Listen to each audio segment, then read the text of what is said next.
చంద్రబాబు బాబాయ్, ఏంటి నువ్వు ఎప్పుడు జనాల గురించి ఆలోచించడమే కానీ నీ ఆరోగ్యం గురించి పట్టించుకోవా?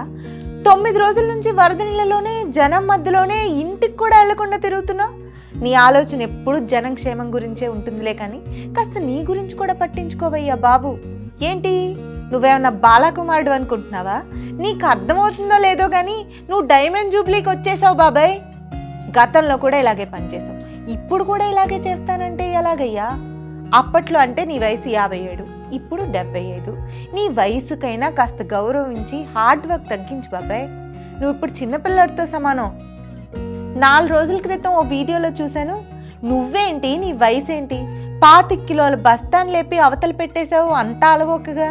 నీ వయసుకి ఇలాంటి పనులు చేయడం కరెక్టేనా చెప్పు? 25 కిలోల బస్తా మొయ్యాలంటే 25 ఏళ్ల వయసున్న కుర్రోళ్ళు కూడా వామ్మో అంటారు. నువ్వేంటయ్యా బాబు చిటుక్కుని లేపేసి చటుక్కుమని పక్కన పెట్టేశావు. అయినా ఇలాంటి పనులు చేయాల్సిన అవసరం నీకేంటి బాబాయ్? అసలు నీకు చెప్పడం మా వల్ల కాదు స్వామి. ఈ వయసులో నిన్ను అపురూపంగా చూసుకోవాలి, జాగ్రత్తగా కాపాడుకోవాలి. నువ్వేమో సీతయ్యకి తాతలాగా తయారయ్యావు. ఎవరి మాట వినడు చంద్రయ్య అన్నట్టుగా ఇలాంటి హార్డ్ వర్క్ చేస్తున్నావు.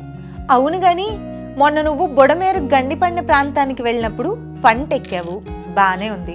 అప్పుడు లైఫ్ జాకెట్ వేసుకోవాలని తెలీదా? దానికి తోడు కాలు స్లిప్ అయ్యే వాగులో పడిపోయేలా ఉన్న ఆ రైల్వే ట్రాక్ పక్క నుంచి వెళ్ళడం ఏంటి? కరెక్ట్గా అప్పుడే రైలు రావడం ఏంటి? సమయానికి చూసుకోపోతే ఏమైపోయేది?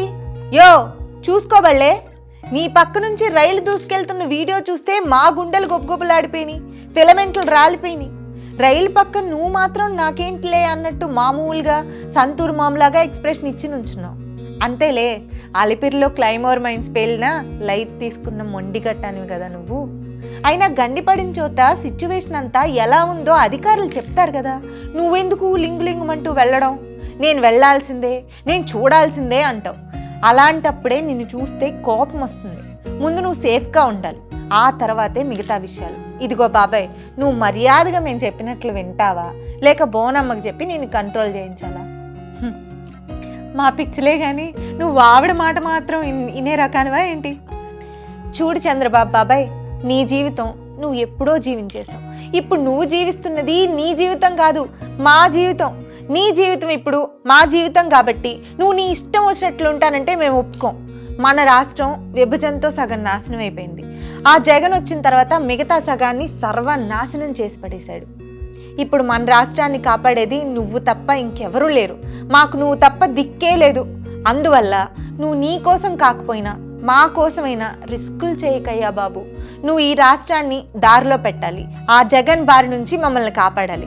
అమరావతిని అంతర్జాతీయ స్థాయి నగరంగా మార్చాలి. ఆంధ్రప్రదేశ్ రాష్ట్రం దేశంలోనే నెంబర్ 1 రాష్ట్రం కావాలి. ఇదంతా చేయడానికి, ఇదంతా చూడడానికి నువ్వు నిండు 100 ఏళ్ళు చల్లగా ఉండాలి. నీకు దండం పెడతాం బాబు. నీ వయసుకు మించిన సాహసాలు చేయొద్దు, మాకు టెన్షన్ తెప్పించొద్దు. ఎందుకంటే నువ్వు మాకు అపూర్వం, నువ్వు మాకు అపురూపం, అంతే.